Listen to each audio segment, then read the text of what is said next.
welcome back. Fucking welcome back. Hey, everybody. This is the first time we are doing this on Historians of the Movies podcast. We're doing a live version of the pod. We're actually doing a watch party. So if you've been tuning in for the last 6 years on Twitter or now on Blue Sky for the last 6 years, and we've been tweeting along, people have been asking us to do commentaries and things like that. So I thought maybe we would try to do something different. This is the very first time we've ever tried to do something like this. And I'm always saying that historians of movies, everyone's a historian of their own lives. Well, guys, now you're going to get the history of me. And by that, I mean I brought on two historians of me. And I'm talking about two of my oldest friends in the world, Drew Harrell and Justin Manna, who are coming in. We're going to introduce them here in just a second. We're going to watch The Last Starfighter tonight. So I'm going to introduce these guys at first. Then I'm going to tell everybody, hey, push play. The three of us are going to push play. So if you're watching along, you want to watch this and listen to it, or you just want to listen to this because everybody knows this movie. And we're just going to kind of see where this goes. This is our very first attempt at doing this. So we'll go. All right, I'm going to introduce you guys. Justin, you were here first as far as like logging on. Harold over here was doing something, I'm assuming, with his dogs. So, Justin, you want to introduce yourself? Yeah, so I'm Justin Manna. I have been friends with this cat right here, Jason Herbert, probably since the sixth grade. So, man, what is that? 89? We are old. We're old. Yeah, we're old. How old are we in sixth grade? Sixth grade is 11. 11, right. So I'm 40 something now, and so it's been a long time. But it's interesting. You just said that Last Starfighter, everybody knows it. I don't know if everybody does know it, but people in our age group, the Zennials, the guys that were born from like 76, 77 to like 84, basically the time frame that the new Star Wars trilogy or the old Star Wars trilogy, the OG came out. I think this is one of those touchstone movies, right? Where guys of our age, we saw this in movie theaters potentially, definitely on HBO. It was in the rotation. So this movie's near and dear to my heart. So I'm looking forward to this. But as far as Jason, man, I've seen this dude middle school, high school, after college, adulthood. I've seen all the different reiterations of this guy, and it's come a long way from the remakes. From Dr. Herbert here. So, oh god, I know. Did that hurt you guys when I got my? I was like, no. Now, I mean, because I felt like when I got my happy. PhD, I was proud of you, dude. No, it was an acknowledgement that I was better than you, both of you. And really, I have two master's degrees. Okay, right, which don't add up to a PhD. Degrees. Right, it's like it's like having a math. No, I'm going to say this like we have people. I'm going to shut up right now. All right, you know what, Drew? Go ahead and introduce yourself, buddy. Okay, well, my name is Drew. Drew Harrell. Drew Harrell. Right Drew Harrell. Harrell. Sorry. Yeah. You if really, you're not one of six people in the world, you will not get that reference. I've known these guys since sixth grade, and interesting that you brought up ages because tomorrow is the day I turn 48 years old. Right. So I want to thank you guys for doing this. Great way to kick off a birthday weekend. Is it?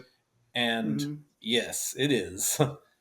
And anyway, I live in Florida. Does that seem right? 48 years old. It sounds lonely. It's not lonesome. I have my two dogs there. I have them locked up to keep them quiet right now. But anyway, in terms of interesting story regarding this movie for me, back in summer of '84, I don't know if many people know this, but you can look it up on IMDb. This movie and Neverending Story both opened on the same day back in the summer of '84. Really? Okay. That's interesting. That's interesting. And my mom was out of town for work, and so my dad entertained me by taking me to the movies. The first night, he took me to see The Last Starfighter. Next day, he took me to see The Neverending Story. So I got to see those movies back to back in the same weekend. Yeah. And that's just a great personal experience. Yeah, and, I mean, those are two touchstone. Well, movies, it's like right? you see those memes, right? Like in 1987, like all these movies were out at the exact same time, like, and nobody goes to the movies anymore. So I know, it's a different relationship to the theater. And Justin, I think you're right? Like, so,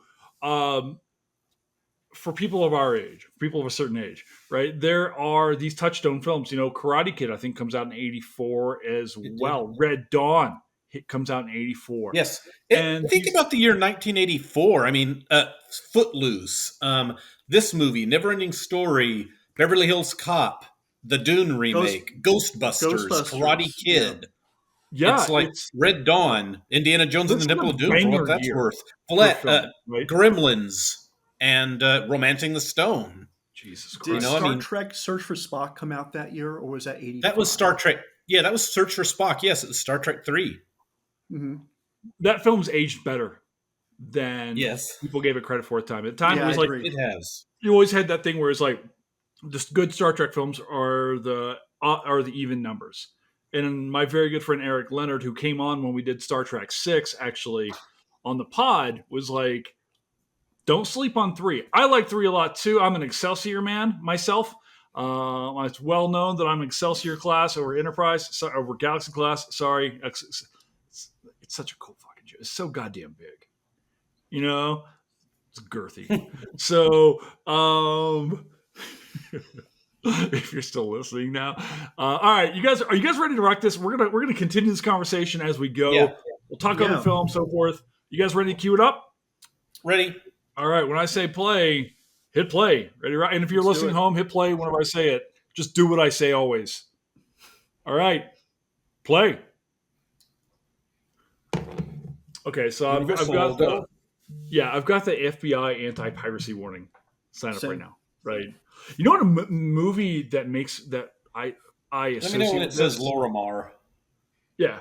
Is I'm getting the thing. Is Enemy Mine. Good movie. You guys remember Enemy Mine, right? Dennis Quaid as Lou Gossett Jr. Yeah, right? Yeah. Okay. Opening credits are starting on my end. I got the Universal logo coming across mine. Oh yeah, we're good. Wait a We're little good. bit. Just let it rip. So I'm excited. I haven't watched this movie in a while. This is one of those movies where now I almost take it for granted.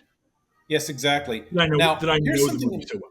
Okay, hey Justin, does the opening theme music here sound a little bit like Battlestar Galactica from the 70s to you in a way? A touch, but I think it's a great soundtrack. I think it is. whoever And did the what I score- love here, I miss the opening title sequences. You just don't see those anymore. Right. So now I have the Lomar presents. Here, Yeah, and I've got the plan. This is such a cool thing, and I wonder. We often see like people debating back and forth, like this movie needs to be remade or this movie. I think there was I think that there's something legally embedded keeping people from remaking this film. So I heard rumors a couple of years ago that they were making not a reboot but a sequel to this. Okay. And I saw some creative art that looked really cool. I did too. I think you shared those with me. Yeah, they had the I would gun be so stars. in on this. Yeah, but it's easy because we go. Everything's IP these days, right? Yeah. And yet, like, it's okay except for unless you want to go back and I don't know. Sometimes you remake stuff like Dune, and it's amazing because the new Dune films are phenomenal. Well, yeah, he's doing it justice. Yeah. Yes. Right. Or you go make the sequels for Star Wars, and it's just it's just all. Justin, are you a pro sequel guy on Star Wars? Are you a Last Jedi fan? Man, are we any of us? Man, I was really optimistic about what was the sequel called? Force Awakens. The Force Awakens. I thought it was fine. Jedi, I wanted to walk out of there right after the blue milk scene, and then the third one was just one big retcon, and it didn't work. Right, which made the second one seem like a big waste of time. Yeah, well, totally. The good news is the second. I mean, all three were a waste of time. It was a soft reboot of the. Like, oh wow, another Death Star, and like it's like right. The maddening part of that was like you had really good pieces. Like Daisy Ridley as Rey, I thought was actually good. That she was a fine actress, and I liked the character. Yeah, and then you had to watch. But as soon as Luke Skywalker threw the lightsaber over his shoulder. Mark Hamill kind of fell on his sword because he even came out early on and was like, "This is not the character." But and anyway, then he kind of walked it back.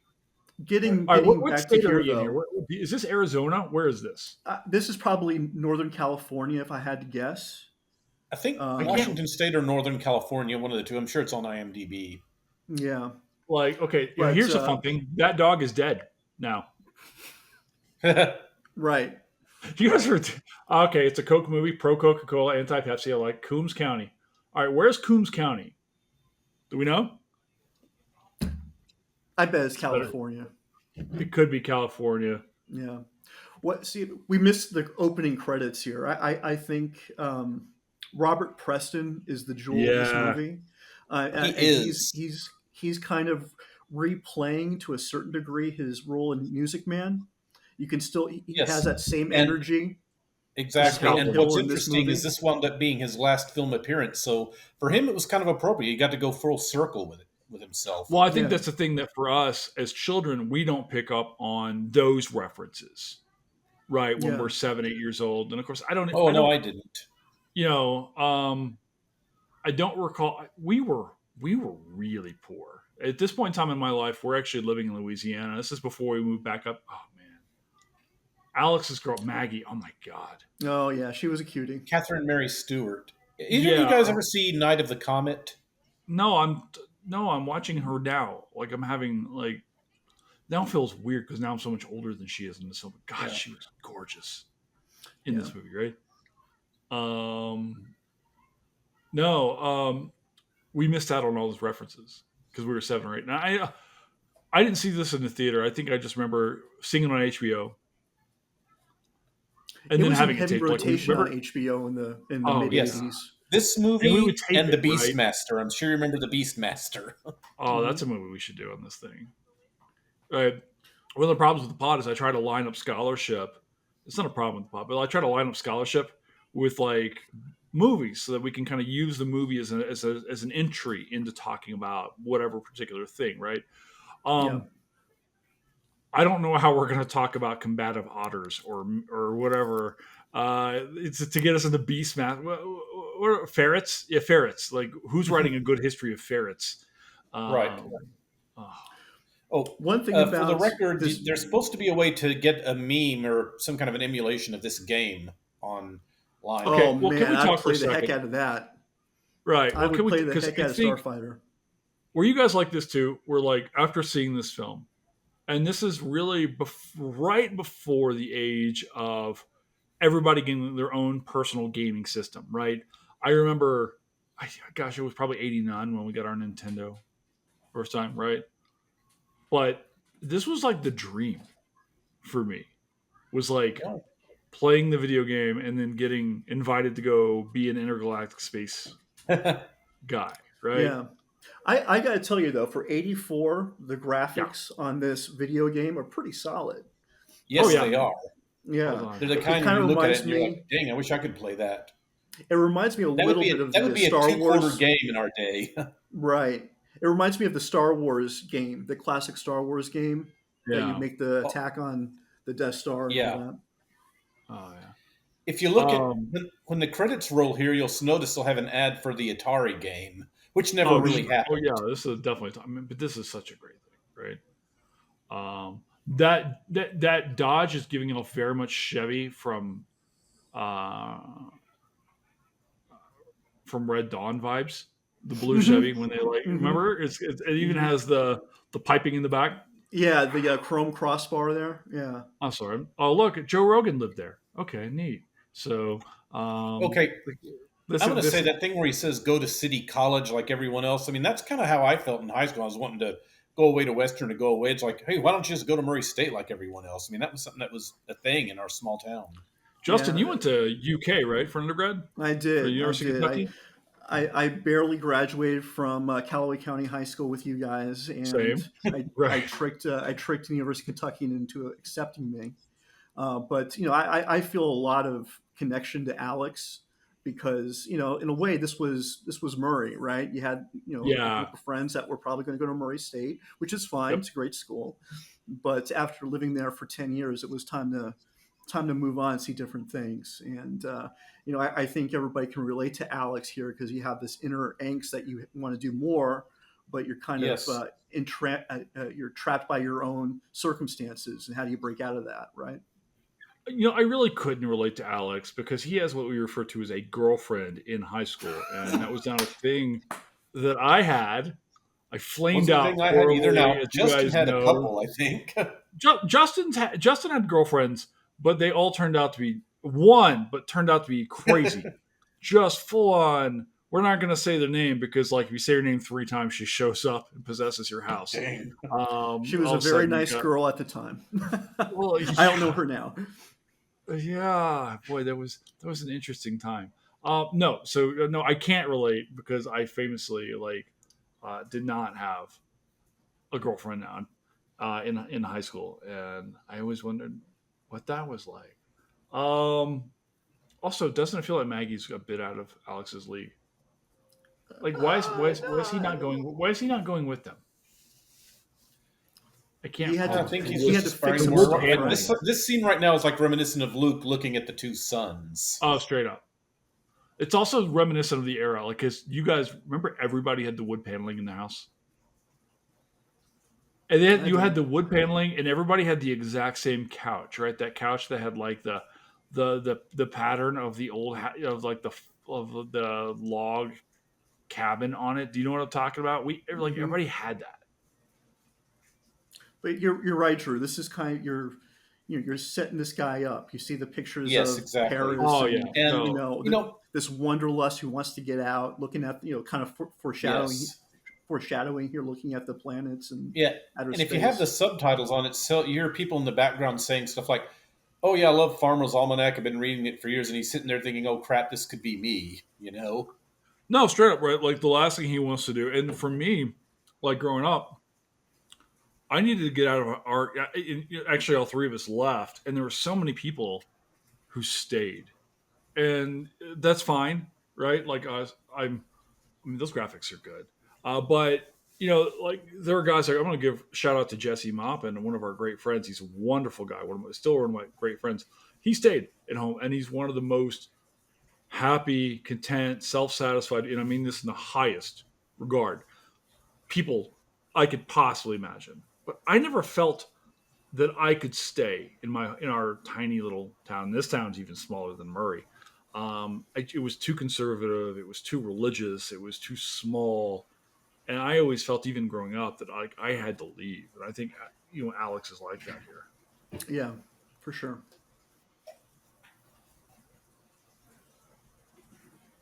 I'm, I would pay anything though to like go to like an old campground for like a cheeseburger like that right now. You know what I'm talking about? Yeah, this is Like kind of like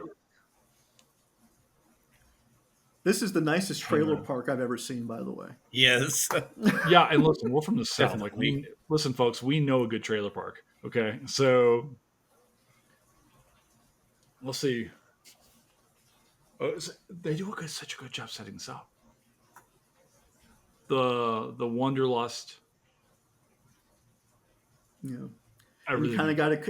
you kind of get a Obi-Wan Kenobi vibe from the handyman here, right? Kind of A little give him a little bit, bit but of certainly advice.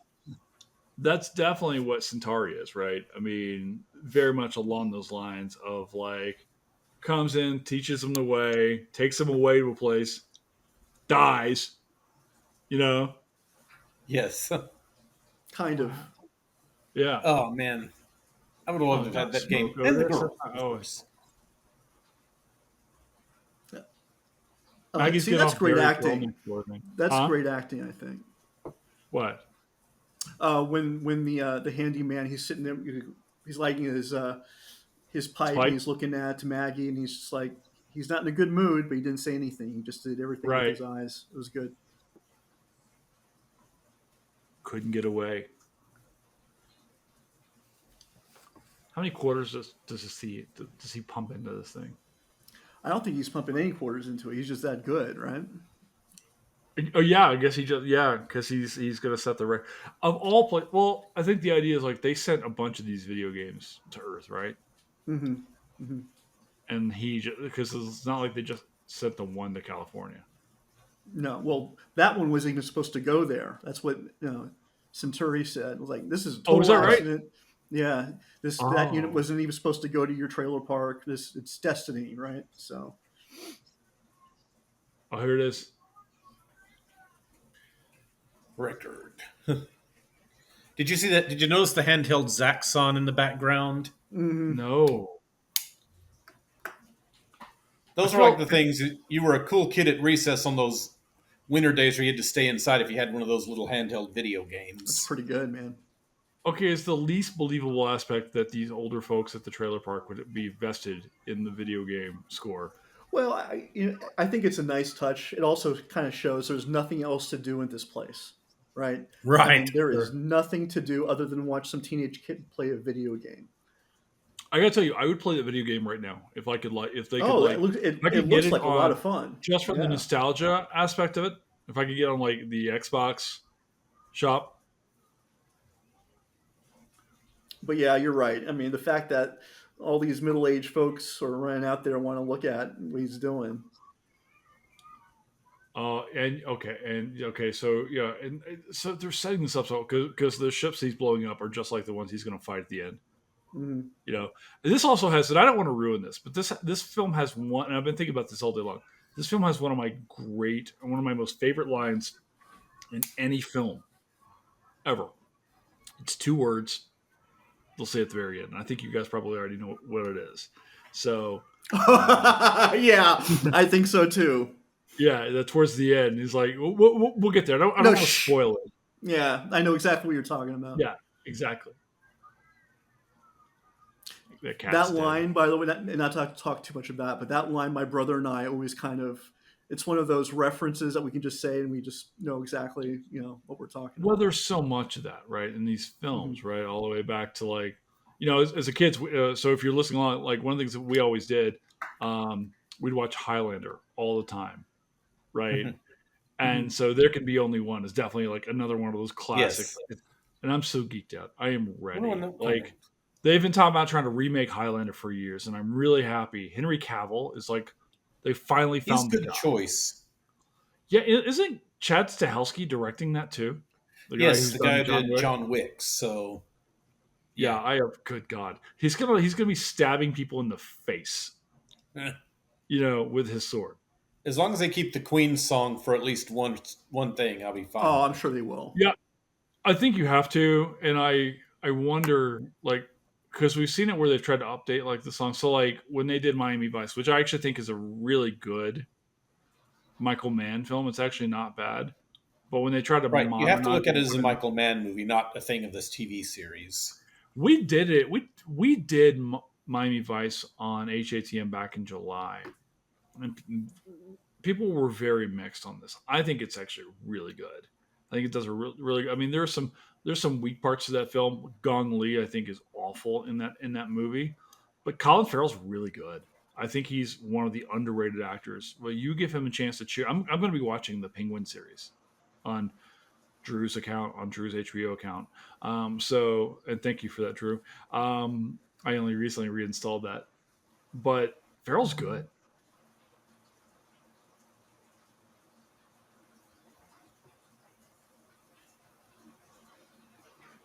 This is interesting dialogue between Maggie and Alex here because, he wants to get out. He She wants to wants bring to her go. with him. And she's like, no, I Right, can't go because of my granny. And it's like, come right. on, really? Really? You got to live your own Right. life. Oh, smooching. Diarrhea. Oh, nice. Nice.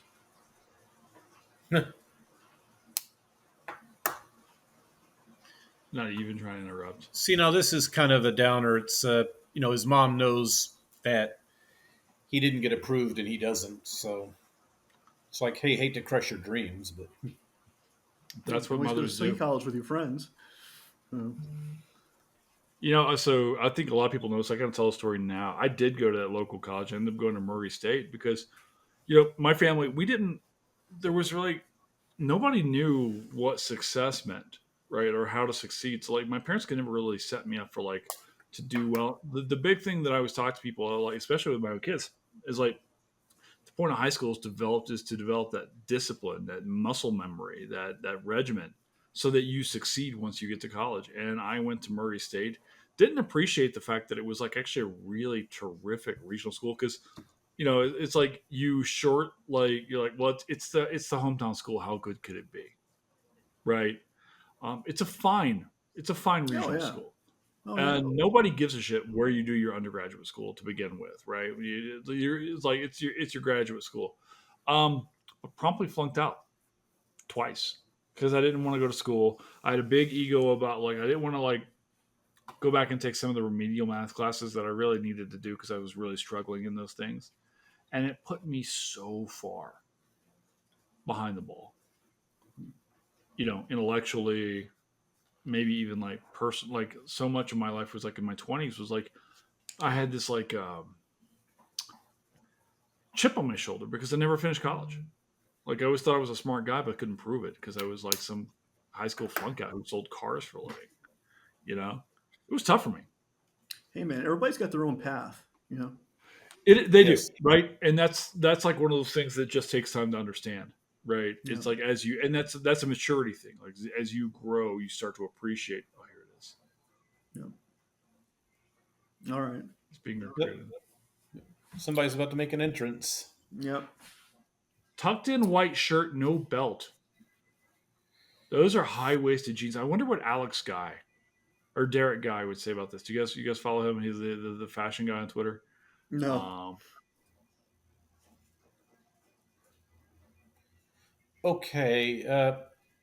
This appearance predated the DeLorean. Hey, that looks kind of like one of those Tesla cars you see out and about today. It does look like like What, the Cybertruck? Maybe that means Elon Musk is the last Starfighter fan. Yeah, no, kind of like the Cybertruck's illegitimate child or something. Justin, you're in Lexington, Kentucky. Are you seeing Cybertrucks out there? I've seen a couple. I've seen a couple in my neighborhood too. Yeah, actually, you know what this reminds me of? It reminds me of the taxi cab in Total Recall. Oh yeah.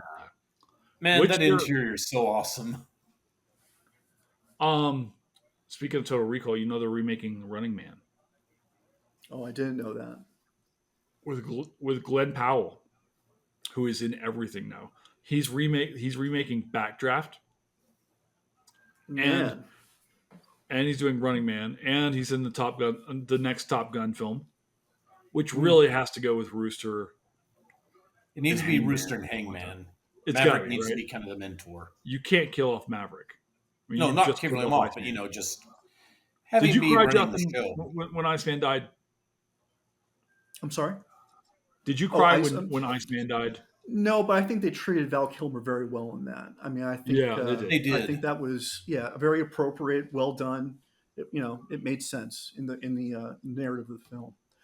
But no, I remember getting back to the Last Starfighter here. I remember thinking how cool this car was, right?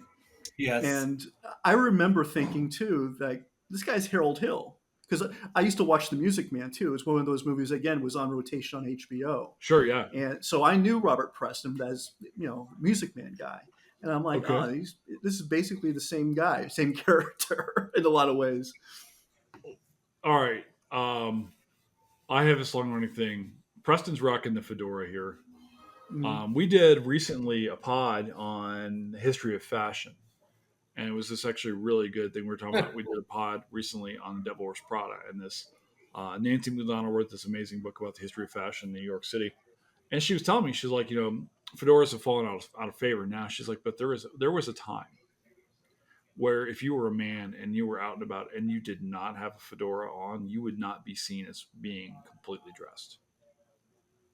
I've tried to wear a fedora. I have a massive head. I cannot pull this off.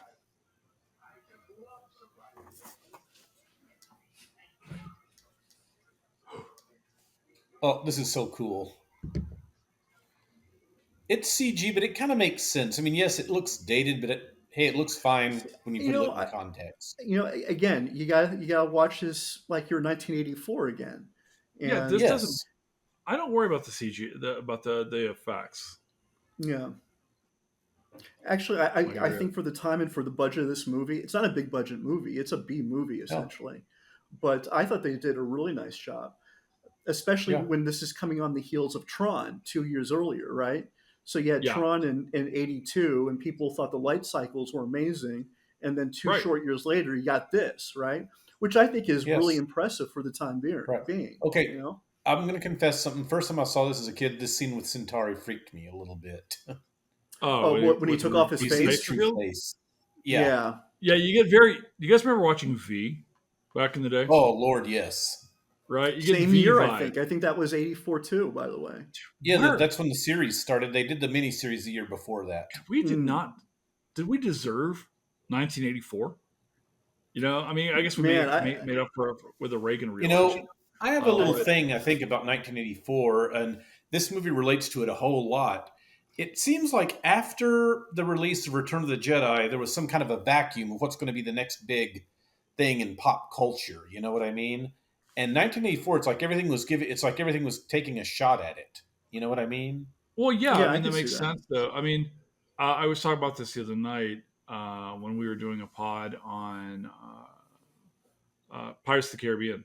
You know, after there was also the effect, the Indiana Jones effect, right, where you had several attempts to essentially recapture Indiana Jones, right, via Romancing the Stone, right, King Solomon's Mines, Alex Hmm. Quartermain, Oh Hmm. and wow, I'll I even remember say Nathan Hayes. Did you guys ever see this with Tommy Lee Tommy Jones? Lee Jones.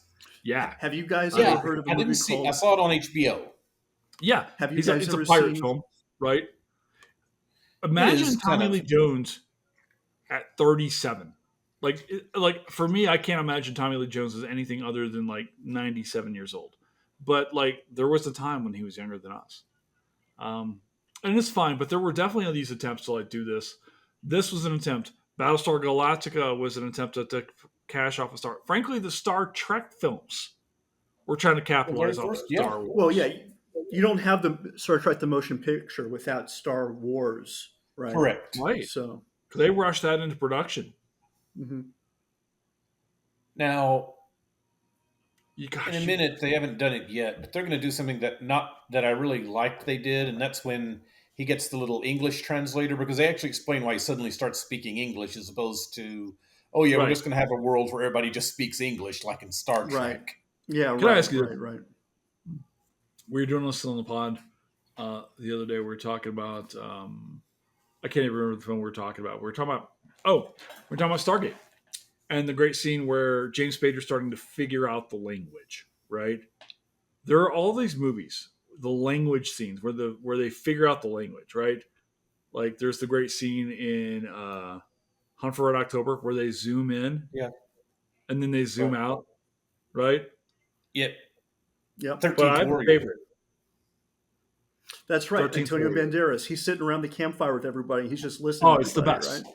It's Yeah. you bring up Yes. that film. The And first thing you interesting talk about is fact, William. both those movies were directed by John McTiernan. I Yeah, didn't know that. Interesting. McTiernan was on a well, like 13th Warrior was like a later thing, but McTiernan was He on a did Die roll. Hard. Yes, Did Die Hard Predator and Die Hard. Those were his two big ones. and October.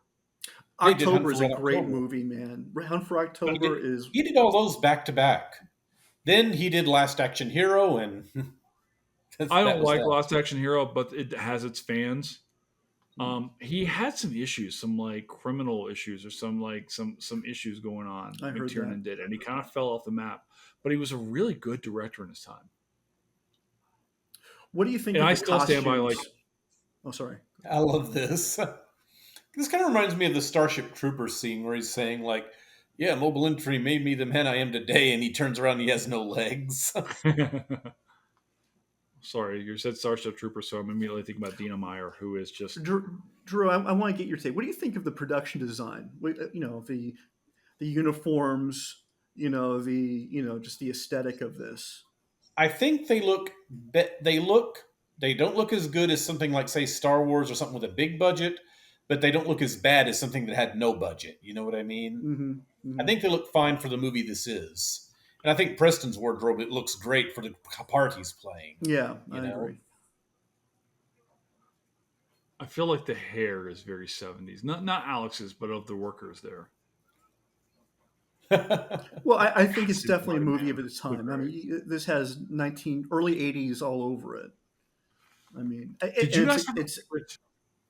Go, I'm sorry. it's a very specific time. You know, it's early '80s, which is dramatically different than post '86 when movies Yes. really started to mature and take on that Oh, 90s feel. the Playboys. Do you guys know exactly? You guys know what I'm thinking about right now? Tell me.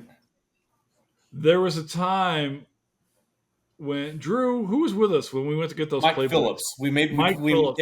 we just gotten home We from turned Christmas, or I 18. just got home from Christmas on first third week of December in 1995, and you and Mike Phillips and myself went out looking around all over Murray and part of Paris, Tennessee, to find a We went Pamela to Anderson Tennessee for those Playboy. Playboys. But I do know I have a photo of all three of us still somewhere Yeah, you because have my to dad took find a that photo because of your us. mother took that picture. This is my dad. My mom was already asleep by then. Okay. Wow. Sorry, the Maggie with the pigtail. So if I can nitpick the Please. movie just a little bit, I did not like the whole interchange or intercutting between where Alex is in the Star League, and then following his decoy on Earth. I thought it Right. really kind of messed up the flow, the narrative, because I don't care about what's going on back home, right? Okay, I don't I care either. about what's going I, on out there.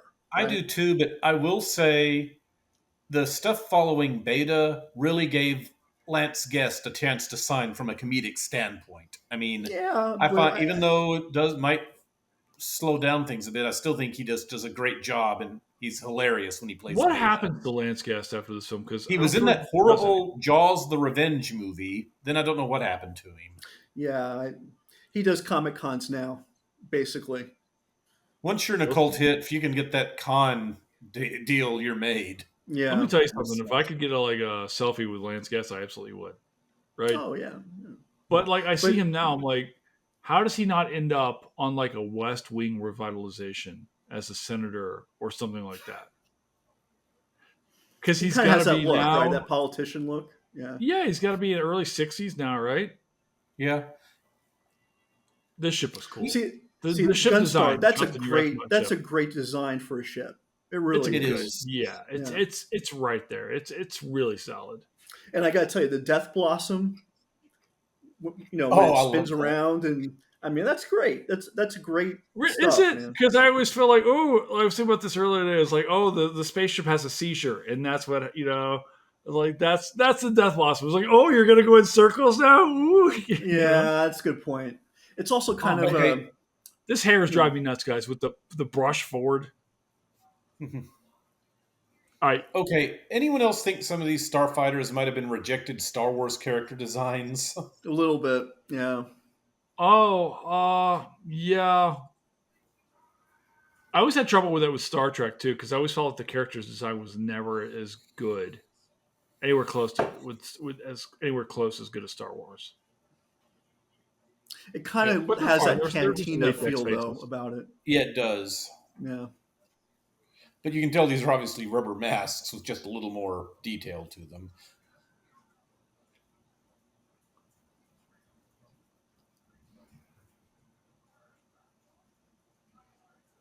And this is where Alex figuring out, like, oh crap, what did I just do?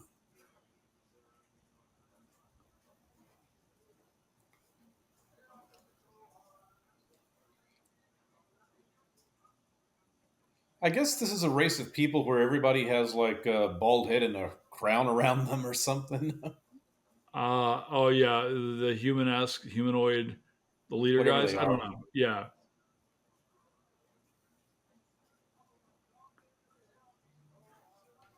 You When know, I was a kid, I during go ahead. during the briefing scene before the Death Star run, it's all dudes, right? It's all human dudes. And Yeah, then in this, it's you got the multi-species pilots, right? As opposed to just Star Wars being just all human and the dudes. the the Yeah. one Alex was just talking to is felt like his female character, right?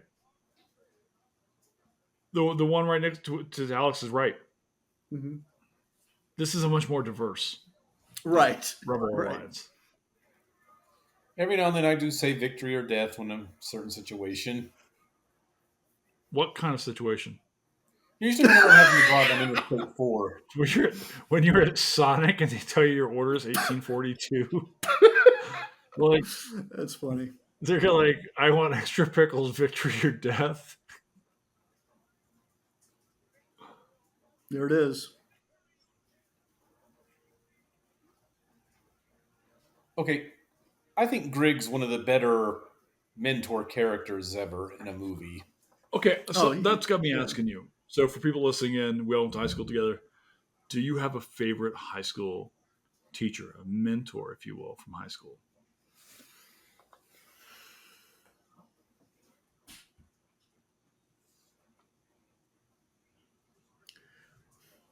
Greg's definitely giving me Enemy Mine vibes. He's got a turtle head. You're right. He does. Oh, by the way, just a little trivia. The actor that played Greg was also Yes. the actor in RoboCop, who Mm-hmm. was The like the old boss man. of the old man of COP, and he was the one For that says real? "You're fired" at the end, which allowed Oh, Yeah, really? RoboCop to blow the Dan guy O'Harely. away. Yeah, Yeah. Wow. Okay.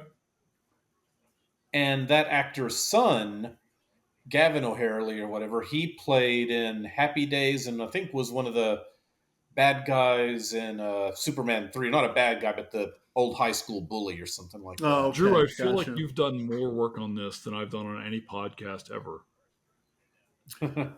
Who, me or Drew? No, Drew. No. Drew's like, let me tell you about the second niece of the third star. You know? I grew up, Right. when I was in elementary school and middle school, I got this magazine called Starlog Oh yeah, I remember this. magazine. Yeah, it had interviews with all sorts of people from everything, and I read them because I didn't have anything better to do in Murray, you know. We got Yeah. we got we got a magazine called Food Stamps, and what you would be able to do is you would trade in you would trade in the pages, and then then you got to eat. So that was our That's a nice favorite perk. magazine. That's a nice Yeah. perk. Yeah. All right. I still didn't hear your favorite high school teacher. Who's your mentor? Who you got? Well, we Because we all had a had lot of one the same teacher teachers. that we knew very well, right? Are Um, you gonna?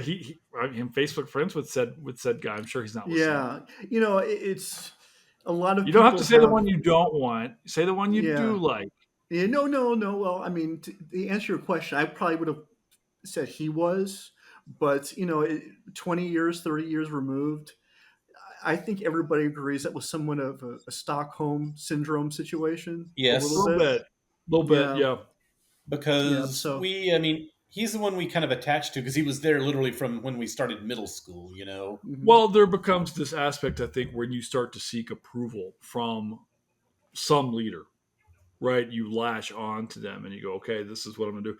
For those of us who were in, we'll call it an extracurricular activity group that was not a sport Yeah, in which you played instruments and right. marched at halftime.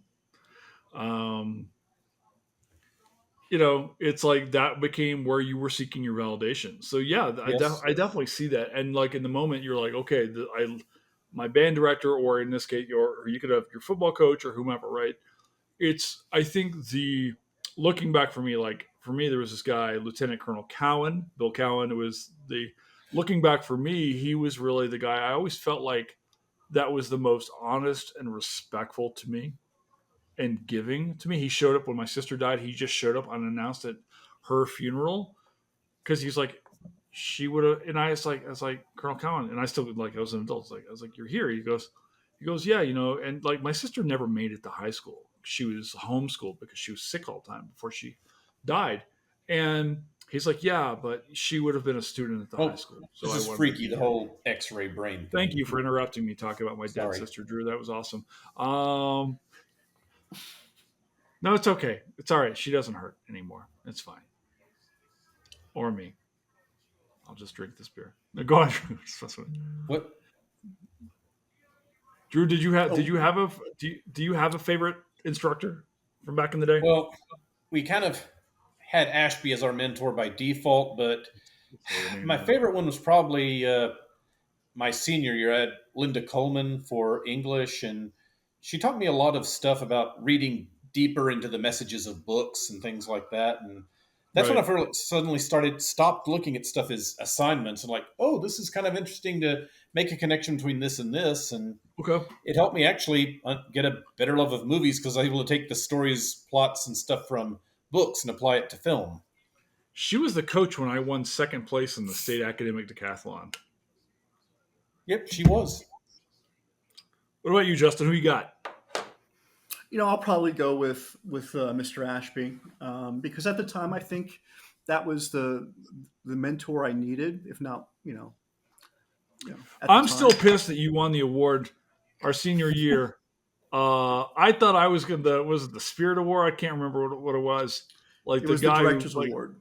yeah, Whatever. I was sitting up there and I thought he was about to call my name. He was like, Justin Manna. I'm like, you son of a bitch. 17 years old. You won that. Not you. I'm at Ashby. I was like, that was, oh, here's a line. Can I say? How do these lines work up? Like in these minefields in space? I think Right? Like, that's just one of those things you have to suspend gotta disbelief go a with. little bit. Yeah, because you have to make it like a 3-dimensional cube-esque thing, right? Right. Yeah. And me, I'm Like wondering, it's like how. there are nodes for energy fields that's creating that you have to drill Yeah, through okay. there. Creature design. The creature design on these dudes in the red is good. Yes. Hey, But the set does anyone else itself think that is What's anyone else that? think Emperor Zur kind of gives off Cobra Commander vibes in the way he acts? Oh yeah, completely incompetent. Yes. Yeah, And that I other got. guy's kind of like Destro. And yes, that's a I, deep cut. I Yes, like there him though. is. He's the one that says the line. he is. Yeah. Oh, Yeah. We'll get okay. That the mace is that's a cool mace. Um, you know what he's actually got? He's got Viserys Targaryen vibe, he does. right? What are these guys? They're And called the why this? Kodan. Okay, why is he aligned with them? Well, He he betrayed his people for a good position to work with them, I think, because you notice he has the same hairstyle as that other Yeah, race. is he that? Is he the lead? Is he General Jan Well, Dodano's kid? he's Benedict Arnold, right? I mean, he's kind of the yeah, he turncoat. is. How dare Yeah. you say that? Because Arnold was a really good general. Like all we He, had to do was give him a participation trophy, right? It's all Arnold wanted was someone to say, "Hey, good job." yeah. Okay. Well, maybe it's the same deal with this guy, right? Maybe he Yeah, wasn't getting maybe it's his the same. props with Star League. Yeah. I'm sure. I'm sure the unmade sequels would have explored that. Yeah, because they kind of gave him an out at the end. He escaped. Yes. I'm looking at Azur's head, and I'm like, "What's going on? What are these? They look like cell phones or something like that, just kind of sticking above his ears." Well, it's kind of like that Hmm. guy in Empire Strikes Back Oh yeah, on Cloud City, who Robot. was yeah. Lando's Lobot. Yeah, minion. that's his name. Yeah. All right, let's go. Is this training? I can't remember. What is this? Okay, Oh this no, is something I they're didn't notice bombing until later. the headquarters. Yeah. Oh, You okay. remember they So mentioned the Zurian cult? So apparently Zur had followers, as you can see right here. He had inside people everywhere who just did whatever he asked. Hmm. right. And It's because like everybody looked alike, I Galaxy Great guess they didn't again. really notice.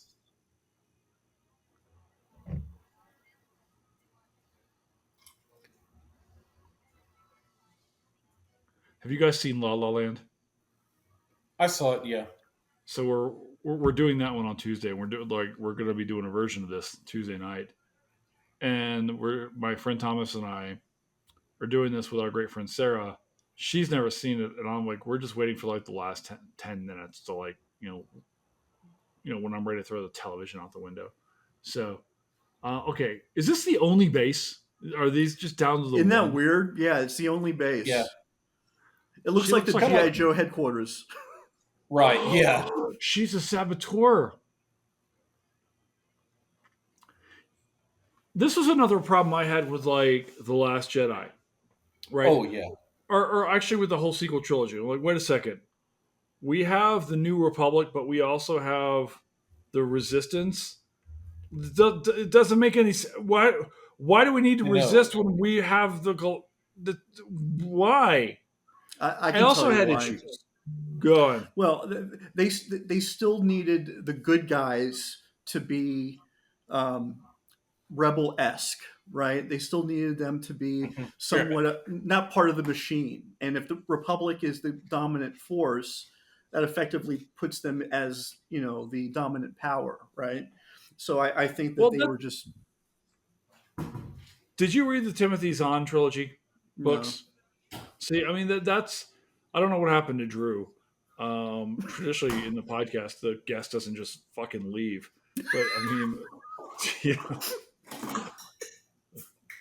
I guess he heard an I ice think cream truck. he's getting an adult beverage. I think it was like an ice cream truck outside or something like that, and it's like I'll have one with sprinkles. Nope, so So, you needed a beverage. all Red right, Stripe. He's about to okay, say a great line here. Oh yeah, this is the heart of the movie right here. This is the core narrative, I think. what? He turns to Centauri and he says, "I'm not any of those guys. I'm just a kid from a trailer park." And he goes, Right? "If that's what you think, that's all Then you'll that's ever all be." you'll ever be. And that's the crux of this movie, I think, right there. Yeah, it does tell the false lie of self worth. Um, Now, listen in, kids. The idea of self worth is a myth, Mhm. dangerous mythology, propagated by films like this. You don't determine your own value. Uh, Society does. You are only a kid from the trailer park. I should be a director. Oh, history. Okay, maybe invoking Columbus uh, as a good example of history is Yep. probably not the best. I mean that's a dated thing, I think, right?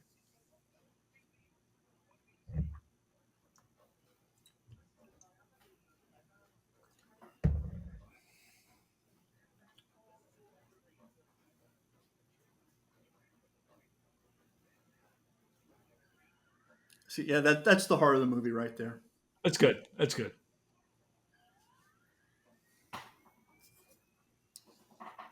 So Drew, we were talking about the problem with the sequel trilogy, and I'm like, look, the best part of like the Timothy Zahn trilogy, which I know you've read, is the fact that like you still had 5 years after Jedi a very dangerous empire, Oh, right? yes. It's lost its head, but if you got the right charismatic leader under Grand Admiral Thrawn, like you can do a lot of damage to an infant republic.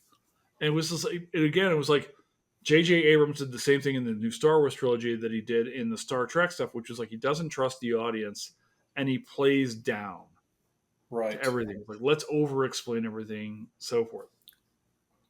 Is the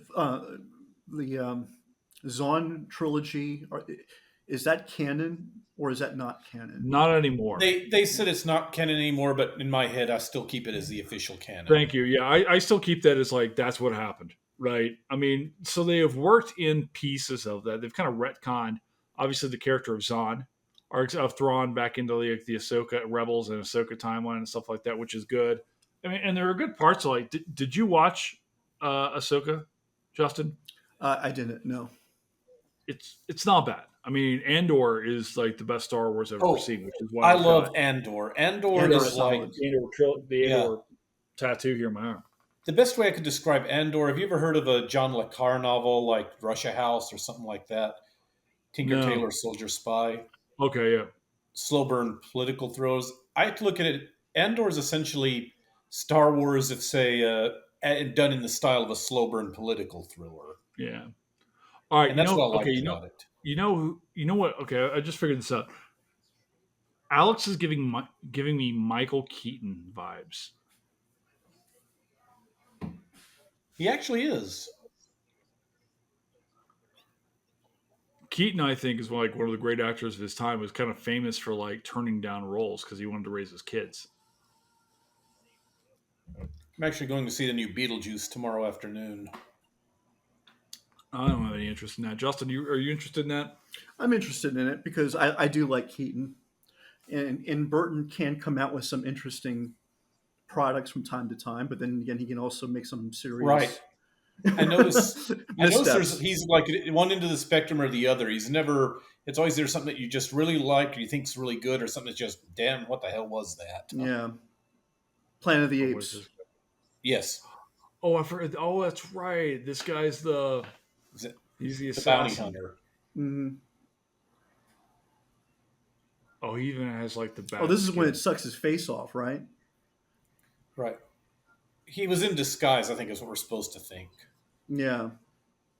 But why would the video game do that? That's Because weird. it's designed to protect, I guess. It's an Yeah. agent of the good guys.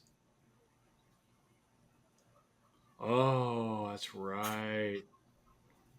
I forgot about this plot line. Again, I think you're absolutely right, Justin. Like the whole Earth plot line, if we were remaking this film, I would probably ditch almost all of it. Come back, I would check in on focus it what Maggie. he's doing up at headquarters. You know, pre-briefing what the mission Learning, is, all that stuff, right? right? Threatening to quit because you have to have the hero's journey, right? Where he's like, Right. Yeah. it's got to come up. He's got to face an obstacle. The obstacle's got to beat him down for a little bit. Then he's got to overcome the obstacle, save the day. Yeah. But no, I never liked these, juxtap- juxtapositions, if that's a word, back to Earth while, stuff was going on in space. Yeah. I feel like if you were a pop star in the Yeah. '90s, that would be your Justin. I feel like that would be your pop star album, Juxtaposition.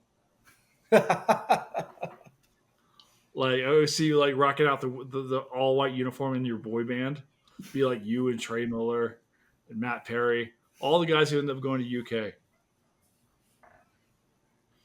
Well, we wanted it that way. So I see what you did there. Tell me why. yeah. You talked to Matt Perry in a while. Like I see him on I social haven't After heard media. 20 from him in years. ages. Yeah. I haven't seen him in person in 20 years. He's got to be California still, I think.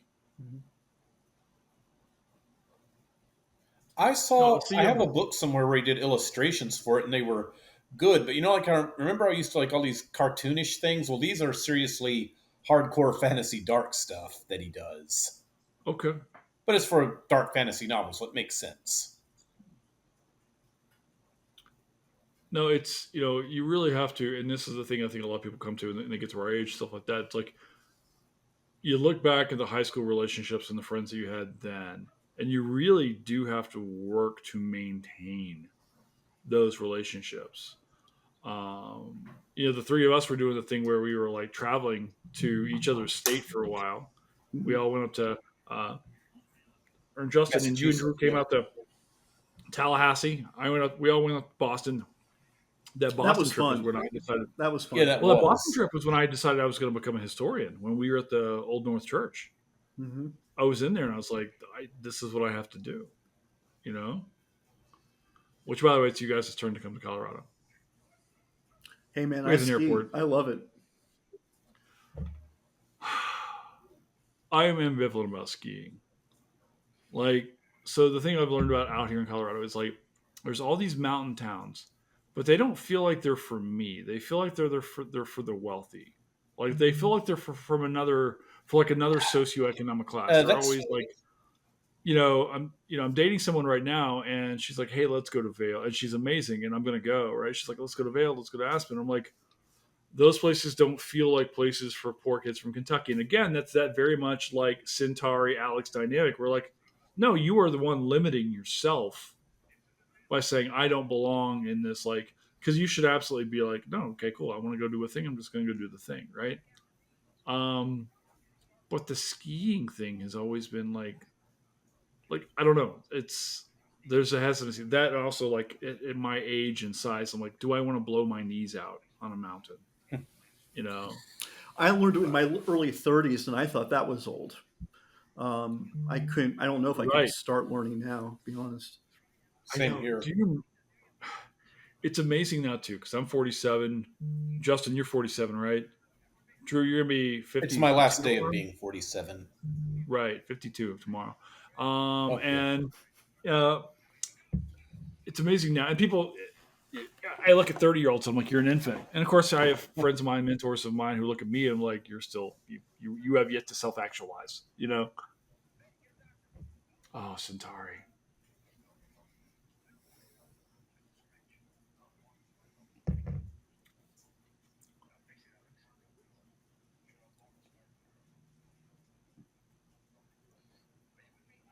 Now, here's a little tidbit of trivia for you. While I know you guys didn't like For the Stuff on Earth, apparently test audiences responded well to Beta, so they actually went back and shot additional scenes with Beta, and you can tell Really? because yeah, because if you look at some of these later Beta scenes, Lance Guest's hair had been in real life went short, so he has a wig on, and it looks Okay. obvious.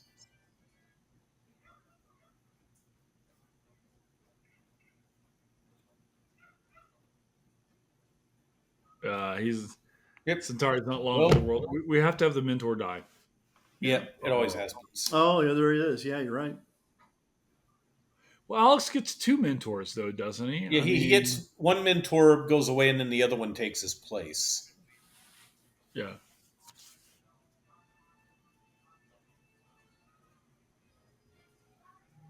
Yeah, this feels the effects feel very Tron esque. I wonder if it's the same people doing this, doing the effects. I'd be Could have willing to bet they been. are. Yeah, I'm sure there was a lot of cross pollination with CGI in the early '80s, right? Because who else was doing it? Maybe No, Exactly. ILM. they had to. Oh yeah, I wonder if these are the same people doing the money for nothing video. Like straight up, no, seriously. Like, how many CGI houses were there? Right. I always love I always see the meme right that shows like when people are like, "Oh, we faked the moon landings," and they're like in 1969, and then they show like this is what CGI looked like, with the money for nothing video in 1984. Right. It's where Elon Musk got his styling cues for the Cybertruck. Yep. Oh my god, it's Yeah. so bad, right? I mean, every time I just laugh. You know, it's just it's just so impossibly bad. And I love seeing the videos on TikTok or whatever. It's like I'm doing truck things today in my Cybertruck. It's like I went to go pick. There was um, what's the guy's name? He's a conservative commenter. He's a short little dude, and Ben Shapiro, Mhm. right?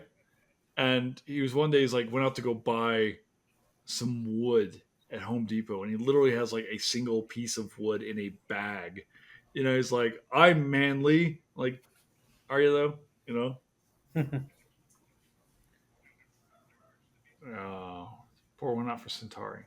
Now, Drew, what are you drinking? Red Stripe. What does your shirt say? Is that a shirt to your father? What is going on here? It says, "Dear Dad." Like it's my corgis.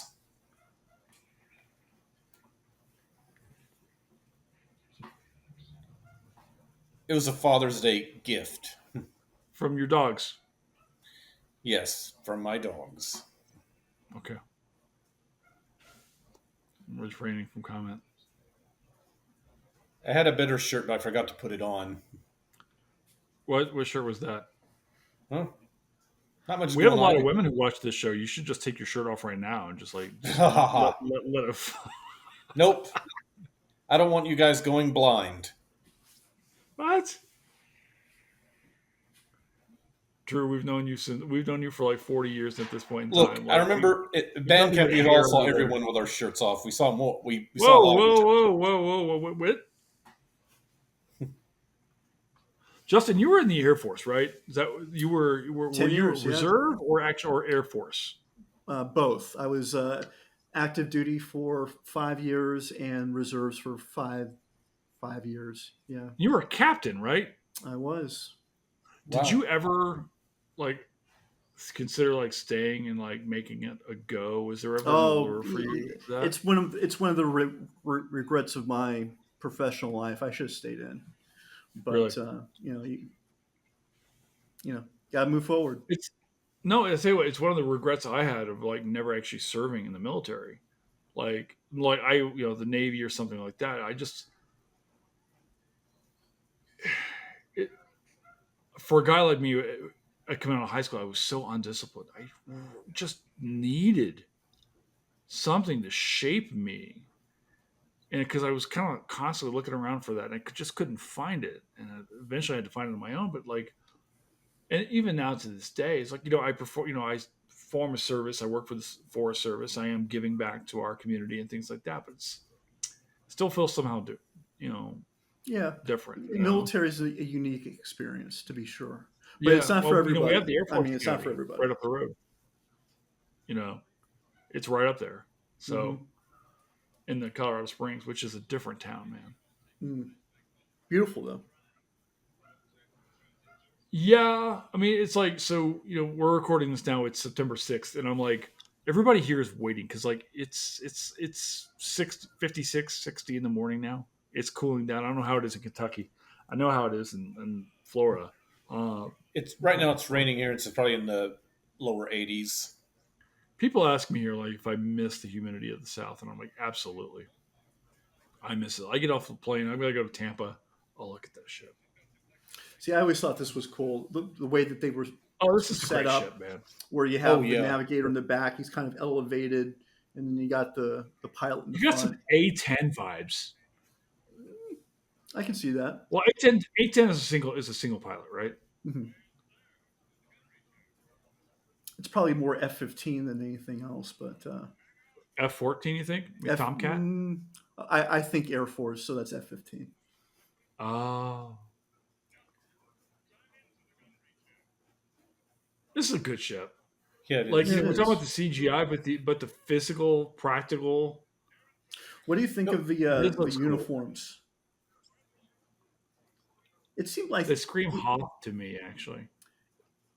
it seemed like Well, they all had that same type of color scheme in the 80s, that tan, khaki. yeah, they did. In fact, Yeah. as I look at this, something I just occurred to me. This was made by Universal, who also made Battlestar Galactica. There's a very good chance these uniforms are just retconned that they had in wardrobe. So now Yeah. Okay. yeah.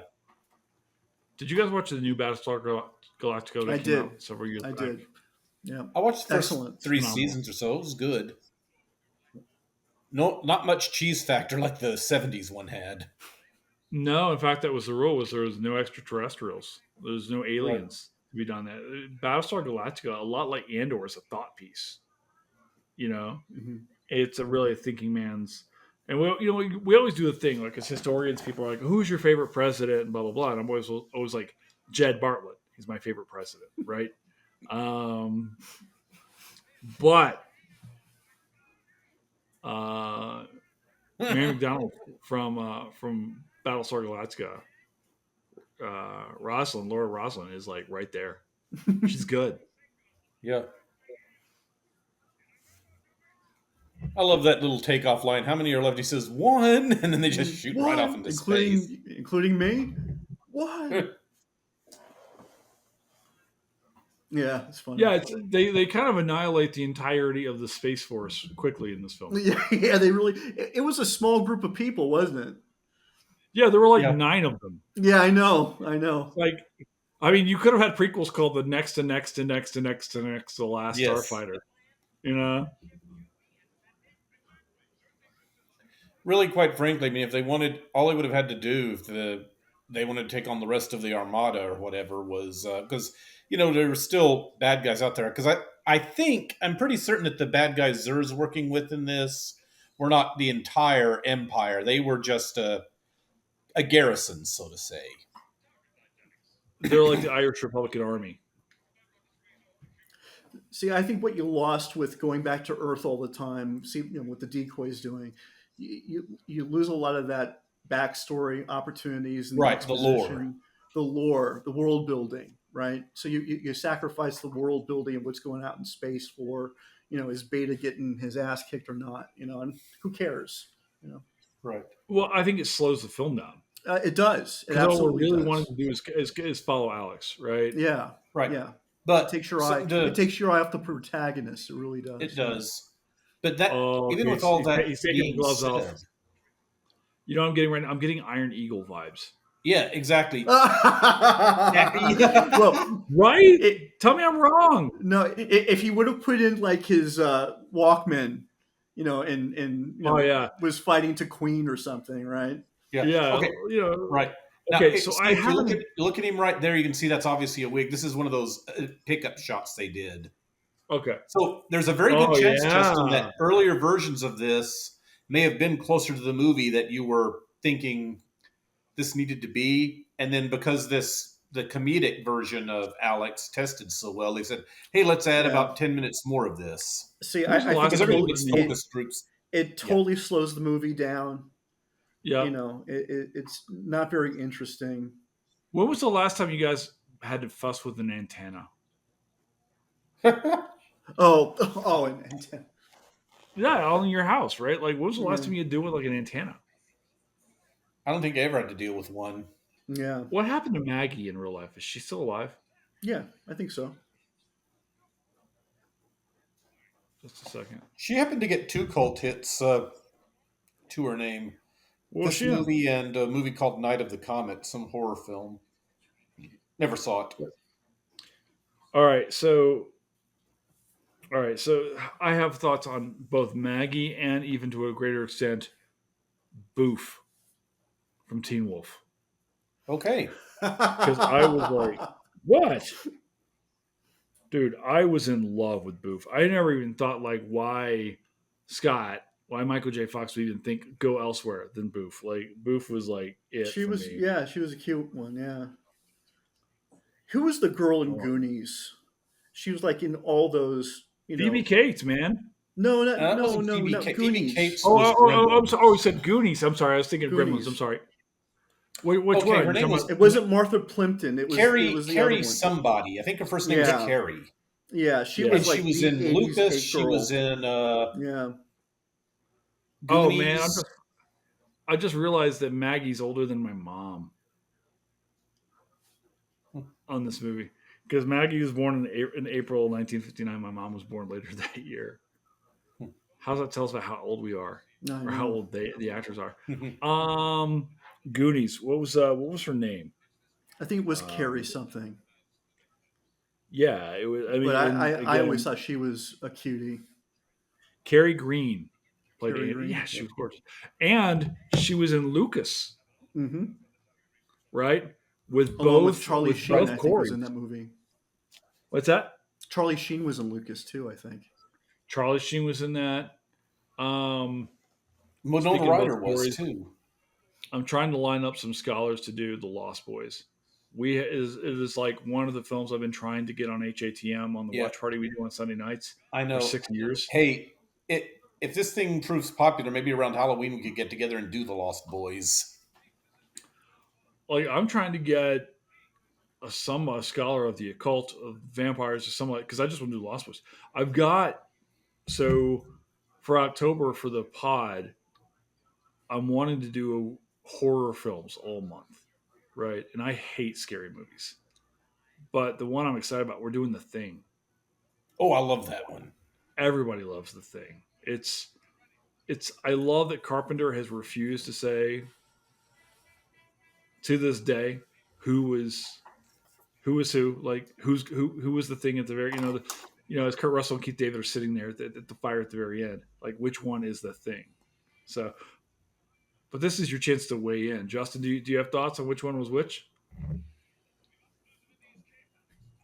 I don't, to be honest with you. I don't mind the ambiguity. Um, I I love John like that they never Carpenter told though. us. John Carpenter That was great. as a director. I mean, I love the Yeah. kitsch. You know, Oh, he's so good.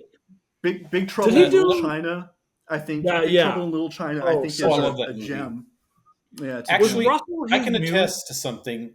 John Carpenter is a cool guy because his dad was a music professor at Western, and in my Oh, there very we go. last year, he came to speak at an event that Western sponsored.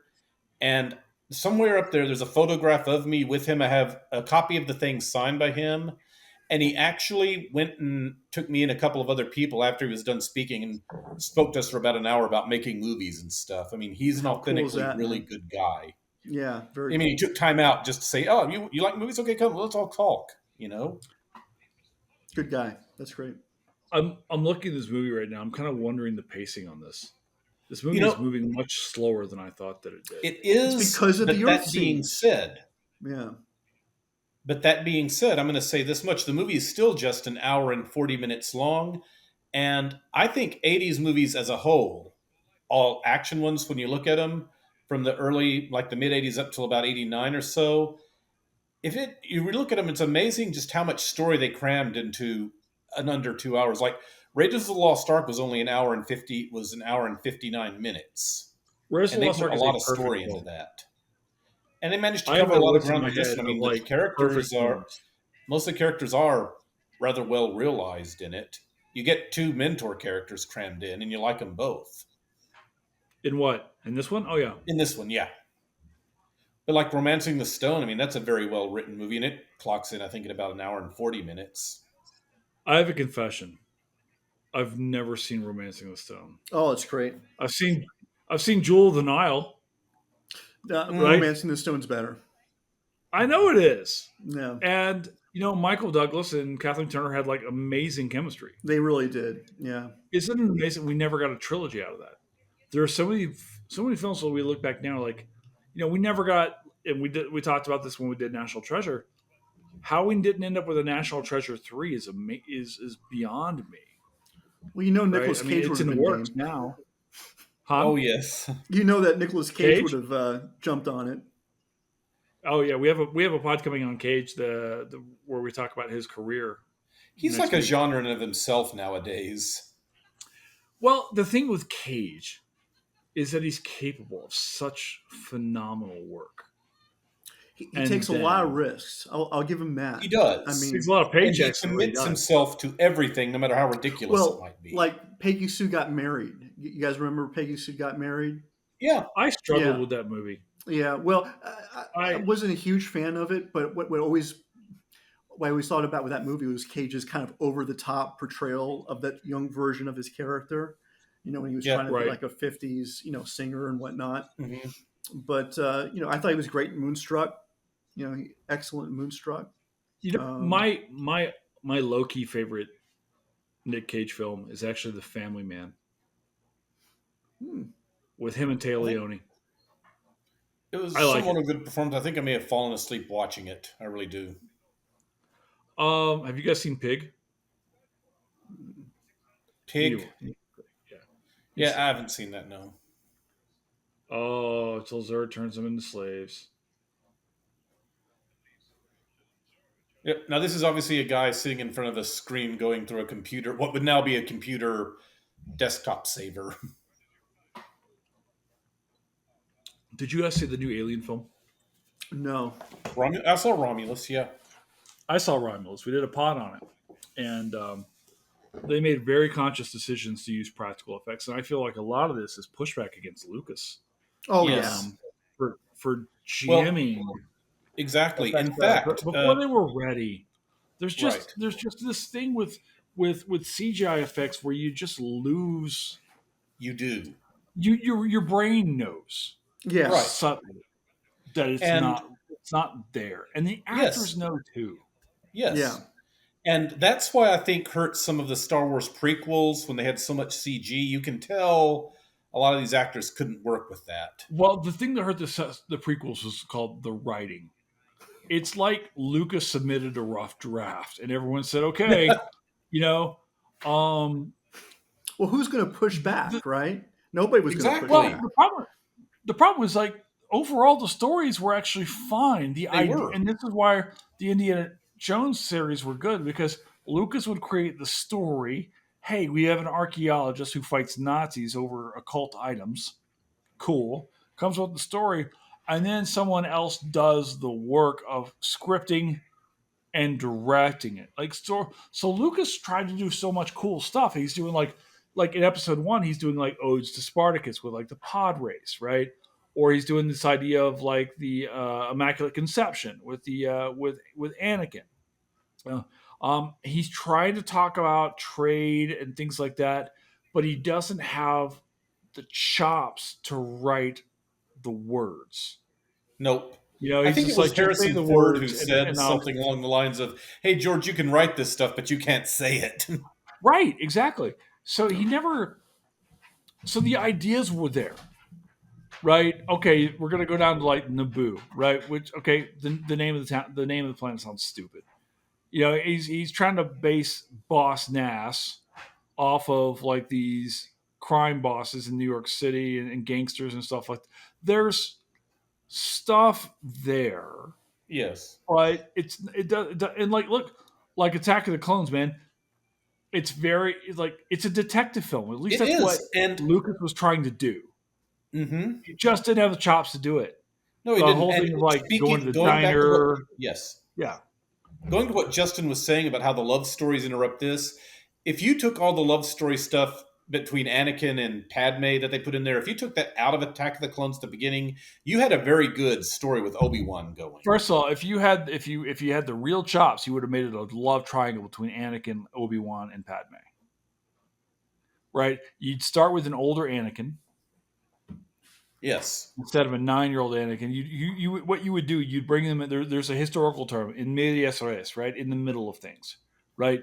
You would bring them in. Your first film would have brought in, and it wouldn't have been like there'd be no Qui-Gon. It would just be like Obi-Wan and Anakin run around doing Jedi shit. And then there's a damsel in distress who doesn't really need a lot of help, Padme. Both men fall in love with her. She's in love with both men. Ultimately, she chooses Anakin. It tears them apart. Yes. And it turns out that Luke is Obi-Wan's actual child. Hmm. So, no. She chooses Anakin, but Anakin goes crazy. Obi-Wan, being the most noble of them all, loves the woman, loves the child, stays to protect the child. You know, all that. You could have done that. Lucasfilm, I'm here. I'm waiting. I can script a shit. Like if you'll hire George, if George Lucas can write a movie, I can write a movie, right?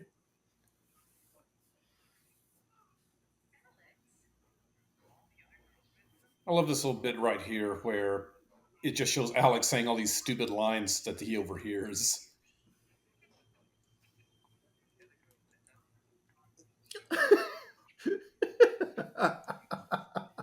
the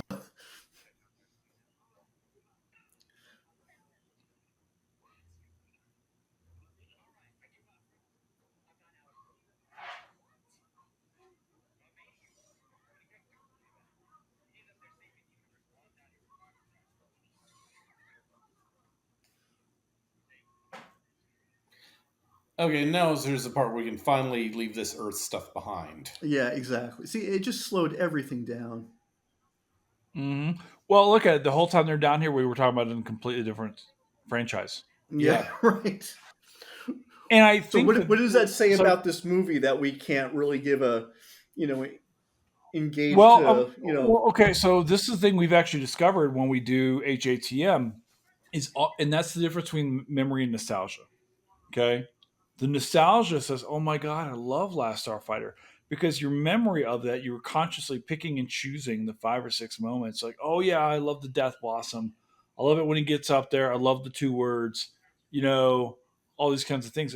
And a really great example of this we did early on. We did a film um, when we did Young Guns Oh, on the watch mm, party back in 2018, and it was bad. Like the reception to the film was not good. Like going back, we are like, oh yeah, sweet Young Guns, Bon Jovi, oh shit, it'll be fun, right? It'll be cool. It's so, and then it turned out that it wasn't that great of a film. Um, sometimes it's disappointing to find out that these movies that you've kind of wrapped your yeah. identity around in some fashion You are know, just not that good. to this day, it kind of astounds me that Steven Seagal had a bunch of number one hit movies in the early 90s. Because I've looked at some of them now, like just clips of them on YouTube. I'm like, this is some of the worst stuff They're ever so bad. made. Especially Out for Justice, where he's out there trying to fake a Brooklyn accent.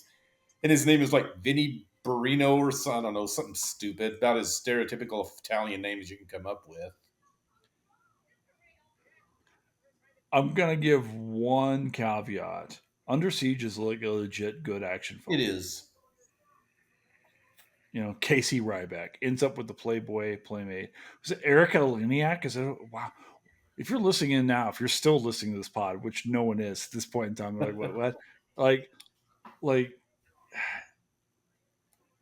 oh, that's right. He doesn't jump. Okay, he's dead. Drew, we're talking about history films right now. Do we need to talk about a certain Civil War film? The one Gettysburg. that we had one of the worst the worst theater Not going Oh, Gettysburg. experience in our Summersby. life. Summersby. Justin, you want to tell a story of Summersby? Oh God, So it's where I so got my Drew is nickname. yeah. So Drew is our movie file going way back to the 90s, 80s, I whatever. Drew's was most likely to IMDb have a before it podcast. existed. Yeah, Right. basically. Yeah, he was a savant when it came to movies. But anyway, what was this, 1993, something like that? Yeah, Yeah. Richard Gere vehicle came out called Summersby, which also Mm, starred Jodie Foster. yeah, And we right. all had a mutual friend that he was taking a girl out for a date to go Tom see Richter and Summersby. Susan Busey. yeah. Yeah. Tom Richter And was a Susan Busey. yeah, that's interesting. I didn't know he was taken out. And we were all in the band room, and Drew asks, "So Tom, where are you gonna go? Where are you gonna go see tonight?" And Tom goes, "Well, Summersby." And Drew, without missing a beat, "Oh, he dies in the end." Look, Totally ruins the yep. movie for him. Okay, my But reasoning behind that in my screwy head was that, man, that movie sucked. I don't want someone else to sit through something that sucks. Not aware of the fact that, look, if a date wants to go see the movie, you go see the movie, regardless of whether or not it sucks. So, do you know the history behind Summersby? It is I know it actually was a based Gerard off. Depardieu movie, but that's it. Well, it's In not. France. It's based the Gerard Depardieu film, which I've seen, which I watched in grad school. It's actually based off of a off of a history called "The Return of Martin Guerre," which was written by one of the great historians ever to live, and it's just this is a real story of a guy who comes back from a French war pretending to be somebody else, and it's incredibly well documented. Like this actually happened. Like they just took Summersby and made it during the Civil War, but it's like a legit actual history thing. yeah, Oh, wasn't it directed by the same guy that directed Glory? Edward Zwick. I don't think Yeah. so. No, that Ed one Zwick was did not. Glory. Edward Zwick did Glory, and he did Legends of the Fall. Yeah, Mm. Ed Zwick's good. I actually have Ed Zwick's memoir here. I read it recently. It's actually I listened to it on Audible, and it was great. Really surprising. Okay, I always tell people to when you're like I love to read, obviously, but when I do a memoir, I like to listen to it on Audible often same because here. you get the person's inflections and they're telling you Okay, the story of their lives, and Oh, it's way here it is. better. Oh, they just it's blew up about the to come turret. up. Here, Yep. coming up. See, that's all that sequence really good. I mean, a lot of fun. You know. Yeah, this is almost this happened so fast. Yeah. Oh, he's And gonna hit him with the head. He's gonna hit him with the scepter. Right? yeah. Oh, and Oh, then he's we going see to the face. grab the Oh yeah. mace and Ah, he's remember going to seeing make a the break for it. yeah. With the eyes, that always freaked me out. Yeah. I Yeah. forget that he Yeah. gets away. Yeah. He did get away. They were going to make an. They yeah. That's like Vader getting away Wing at the end of. Commanders. Oh, talking about a game. Oh, here we go. Oh, Death here we Blossom go. time. Was Wing Commander based on this? Like Could have been. in a No. lot of I mean, not the story, but just like taking In terms of gameplay, I could say that's a Mark very Hamill was distinct part of that. possibility. Mm-hmm. This is a cool part. This is right before the Death Blossom, right? Here it is. This is when he Chekhov's goes in Death and Blossom. basically, I mean, he makes mincemeat of this armada in all of Yeah, like 5 minutes. right. And it Right. just so happens that every single one of these shots hits the correct target. Yeah, yeah, No, they've been teasing the Death Blossom the entire movie. You have to do it, and it's got to of be course, stunning. yeah. And look at this in 1984. Look at this CGI. You were I know blown it's away at excellent. this. I mean, the Right. shadows. They get That's to a do the good looking ship. shadows. I'd like to see them make this exact ship now. Yeah, yeah. It's a good look. For the resource that they had, they did a nice job. He's warming up his hands. He's getting ready. How does someone charge in a spaceship? All right, here we go. Yep. See, this is a neat sequence. It is. Why does his pilot have gyroscopic motion? Because that's his targeting system. That's right, because he's got to look straightforward. Mhm. He hasn't hit the Death Blossom yet, though. No, he's got to bring everybody He's got to. into range. Even the enemy ships look pretty good. Yeah. Consider it. Oh, look at you.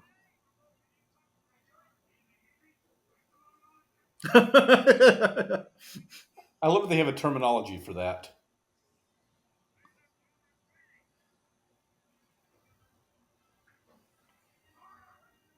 See, if they would have made like a video game where you sat like in a pod like that, Oh, Oh, here it is. like that would have been Afterburner? awesome. Yeah. You remember Right. Afterburner? Yeah. Sure. Oh, yeah. Here it is. Death Spasm. Death spasm. Look at it. There he goes. You spin around. He's just See, that's cool. See that's 8-year-old catnip right there. You know what Yes, I mean? it is. Yeah. If you look back, he just blew up 5 ships. No, he blew up more than that. In the Death Blossom?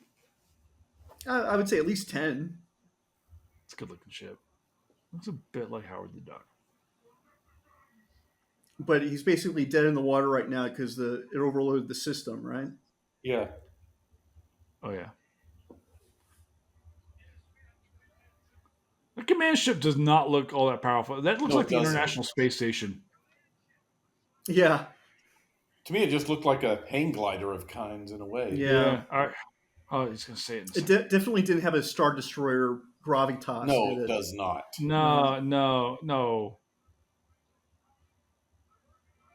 It's another thing I don't like about the prequels. I don't like the Star Destroyers, the Venator class Star Destroyers. Nah, I don't like them. They look like Gungans in space. Mhm.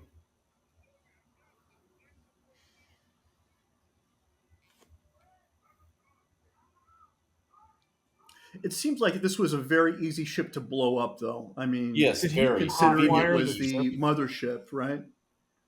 Yeah, Just I had mean, to shoot a look bunch at of the size random of key this. spots, and that's it. Kind of like a Nintendo game. Yeah, and then he blew up a turret, and that was it. Yep. Okay, yeah. So look, where is he? Coming up. Is he literally mouthing pew pew pew pew? Oh, say where's?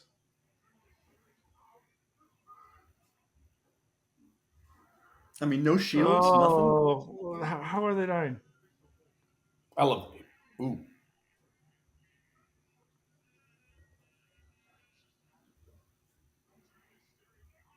Oh, here we go.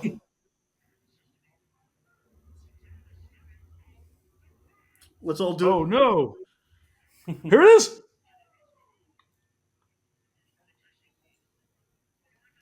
Uh-oh. Yeah, Yeah. we die. We die. I love the fact that he had his How little big is red that eye moon? patch in at the last minute. Yeah, it's like let me put on my target. I mean, to be No, fair, but see, I think that's badass. It's like he's gonna close the monocle there, and oh look, they're back in Yeah. Daytona. They're back in Cocoa Beach. and Centauri's not dead after all. No.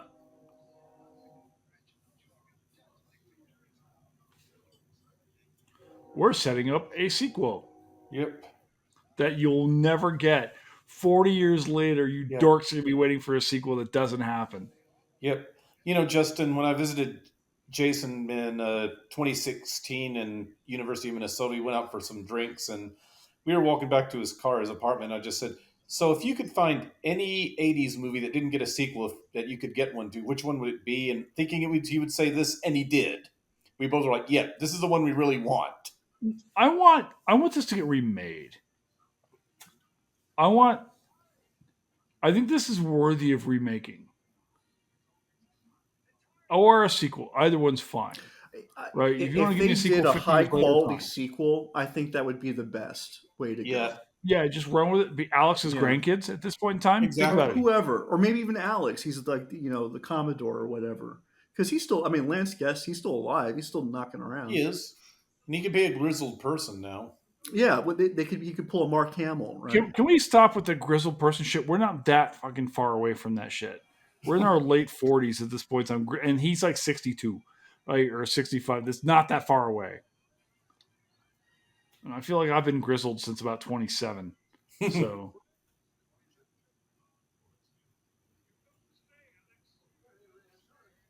that looks like a wig, right? Yeah, This is that a may have been a pickup. last minute shot. That's a yeah. He looks like he was like not part of the Brat Pack. He looked like the guy the Brat Pack was like, no, you don't get to hang out with us. Well, same thing with her, right? I mean, she probably lost a lot of roles to Leah Thompson. Yep, Yeah, I mean, because you had really, it was very either much Leah so. Thompson, Alice Sheedy, or Molly Ringwald for a Yeah. short while, right? So we were doing Space Camp on the pod the other night, and I was like, Mm. it's like this is Leah Thompson, but this could have been Ali Ringwald or Right, Alice and Sheedy, you know? before them, you had Jennifer Jason Lee. Mm. No, yeah, she came along after I thought because Well, Phoebe her being in Cates, the right? backdraft, huh? Well, Phoebe Cates was Oh kind of yeah, the Fast she Times at retired original. from Ridgemont High, acting Phoebe now. Cates and Jennifer Jason Lee. Mm. Mm.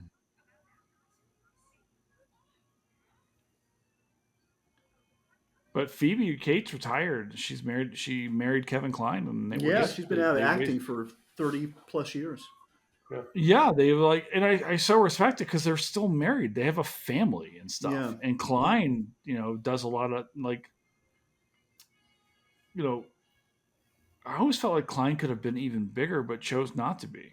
Yeah. He chose to, kind of He curate was his a own very career fine based on actor. like, he's like, I want to have a family, which I always, He does a lot of thought theater was stupid too. because families are dumb. So, but He does a lot of theater.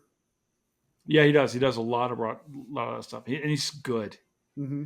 I mean, we did Silverado one night. Oh, It was like yeah. that's his movie. He's so Did you good. guys ever see the film version of the Pirates of Penzance where he plays No, That the used to come on Pirate King? HBO. Yeah, he played the Pirate King, and he was He was great. good. Yeah. have you ever worn a bathrobe? Like, who wears a bathrobe in their house? I'm looking at Otis here. I'm like, That's kind of a bathrobe feels throwback. really fancy for a trailer park. That's a good looking spaceship. All of us secretly wanted to come flying back into our hometown in a spaceship someday. Oh, I know, I right? used to dream when I was a kid that like if I could have 3 wishes, like the Millennium Falcon would be like a real thing that I could fly. I used to legitimately dream about that. This feels like a really long, slow, and also somehow exposed elevator to be on a spaceship. Yeah. Well, how else is he going to, show Well, up, it's not right? dramatic. Yeah. All these guys. The bad part is knowing that Alex and Maggie are both boomers. So, there's Are that. they? Yeah, they are boomers, aren't they? They're boomers, man. Yeah. Like, yeah, he saved the galaxy, but he also destroyed the American economy. So there's that. Hmm.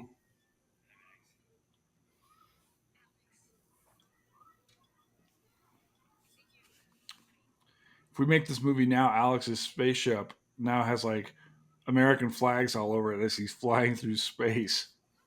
He was like, "Hi, it's time to leave my family forever." Right. Kind of like the end of Close Encounters of the Third Kind, right? Yeah, I'm just going to go off and trust these Richard Dreyfuss has aliens. a whole family. He's like, screw it, I'm getting on the ship. dude, Richard Dreyfuss is like that halfway through the movie. Yeah, He's like, yeah, true. he's like that, like, and he's like, he goes off with the lady who, like, he's like, his wife has left him. She's taking the kids. He's like, I'm going away. I'm like, this is a really, really, extravagant way to avoid child support. That's funny. I like that. It is. Oh, I guess they had these translators on Greg or something because suddenly everybody understands him. Or maybe he spoke English. But yeah, you're right. A little. Or maybe the movie's been playing for an hour and 45 minutes and nobody's really like no one's really looking for consistency at this point in time. Like, have we even verified that grid can handle like Earth's oxygen, nitrogen, carbon dioxide atmosphere? We're establishing it right now because he's obviously fine. Mm-hmm. Man.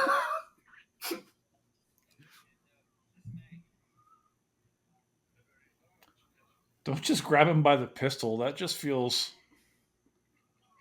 Yeah, yeah. It seems like you'd get shot for that.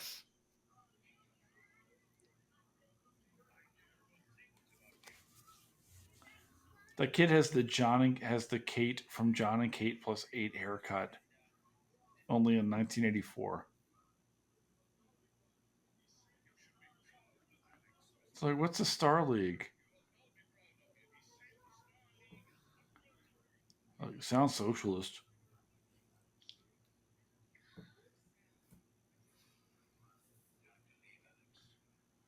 Oh, that hair. I don't know. I guess if you come back down from outer space having saved the universe, that's a good way to get the girl to go with you. I mean, she was already his girlfriend, but yeah. I mean, the bad thing is they're what? They're both what? 19 in this? No, they're like what, 18 18. because they're going off Yeah. college. They're not gonna last. So she's gonna be up there in space. Centauri will hook up with her. Boyfriend, he's out like with somebody, with some chick from some other planet, and she's like, Some green alien she- chick like Kirk. I guess it's our big chance. Again, overall, it was a great movie for the time, for its demographic. I think the CGI was cutting edge. Has It still rewatching holds this up to a ruined this certain- movie for you? What's that? Has rewatching this ruined this movie for you? No, because No. I remember for what it was, but it does drag a little bit. The Earth scenes when he's up there, I think, unnecessary. But it's a product of its time, and I think it's a It a is. fun movie for kids. You know what I think the thing is like with this movie? I think you know what you remember? I think you remember the story more than the film. Mm. Right? You remember the spaceship. You remember Al he's a very convincing lead. He's good. Like Yeah, it's surprising that he didn't this sounds awful. That he didn't become more. more than that. But he yeah. was also going up against those same Rob Lowe Unfortunately, you Judd know- Nelson's even. Yeah, right. Yeah, he's yeah. That's who he's going up against. Yeah. And he probably But beat one again, of those guys this- out for this. This wasn't this wasn't a big budget movie. This was a very good, solid B movie. She's coming. She's coming. Mm. Come on, Maggie, get in the ship. Yep. See, this was a kind of movie. Notice that it only had an hour and a half runtime. This is the kind that would play at a drive-in or somewhere on a double feature where you could watch two movies for the price of one. Mm-hmm. We haven't talked about this because we've been talking. The best part of this film might be the score. It is. That's why I said at The the very score's good. beginning. The score is great. good, know, right? Yeah. And another movie that has the same effect, in my opinion, just because I'm a Queen fan. If you watch the Flash Gordon movie from 1980, Oh, if you yeah. take the Queen score out, Oh yeah. you take that away, that is one of the worst movies ever made. Hey, You no, put you the know what? Queen music into it, it's great. I like Flash Gordon. It's so camp and it's so Yes. it's so 70s people, LSD, it's but I think it was fun, for what it was. Well, it is. I mean, I have an Ultra 4K of it. I mean, I still love the movie and I love the music. Is Otis And- hitting on Alex's mom? I guess she's just saying, okay, I guess he's going off with his girlfriend to save the world, and that's that. All right, I guess. All right. See, this way you make the story. Alex dies, and it's a little brother. It's got Lewis. It's got to become the next Starfighter. If you do a remake, yes. Now, I mean, Lewis is. Oh, our I age. like the Dion with the star. That's good. That's a nice, clever touch, right? Mm-hmm. See, I think no. Do I hate it now? Am I disappointed? No, it is what it is, and you see it. No, through I the still like the filter movie. of right? an 8-year-old, right? And you see it through again the filter of a 47-year-old. Yeah. Or But Drew, who's about to be I think 48 tomorrow. again, it's a product of its time. I think it was a lot of fun. Yeah. I still like Last Starfighter, and I think if they did a big No, I budget still like it. sequel of it, it would do well. Will Wheaton? He was supposed apparently he was supposed to have some scenes that just got cut because already a movie, like you said, it kind of Wow. All right. he was That's just in the funny. All right. background. Final thoughts, gentlemen. Last Starfighter. Justin, you were just summing it up. Yeah, well, I mean, for me, it's a different watch as an adult versus when you're 7 years old, Yeah. but that's life. I think for 1984, it was a solid family movie. Lower budget family movie that had some, I think, a good moral, right? That you're not imprisoned by your circumstance. You can get out if you have a certain skill and you have the drive to do it. Like I said, the heart of the movie is, if you think you're just a kid from the trailer park, that's all you'll ever be. And it depends upon how much effort and how much guts you have to get out. And I think that's a good moral, and I think it's something a lot of folks our age identified with at the time. Yeah. Drew? Well, I actually just watched this movie for the first time in over many years, just about a month and a half ago, and came back for this. So it's still kind of fresh in my mind, and I think it still holds up to me, and I think it's still a fun movie. The effects stated, yes, and I didn't think the Earth stuff dragged as much, but because I was entertained by the comedy of it, but still, from a plot standpoint, I started to understand your guys' viewpoints as I watched tonight. But I still would love to see a sequel to this. I think there was a lot of great story. I think there's a lot of great potential. I think it had a really I want good to come back to this, message. yeah. And I would love to see what happened after this. I still want to see it. Mm-hmm. All right. Gentlemen, is it? It's almost 11 p.m. where you are. Oh, look, if you look at the last minute, it says video game available from Atari. It never happened. They promised the game, but it never happened because Atari had gone down the tubes by the time this movie came out. Yeah. Wow. All right. Guys, I'm going to go cook a steak. Thank you so much for being here tonight. Hey, Jason, thanks for doing this. It was a lot of fun. Your Thank you first so pod, much, man. gentlemen.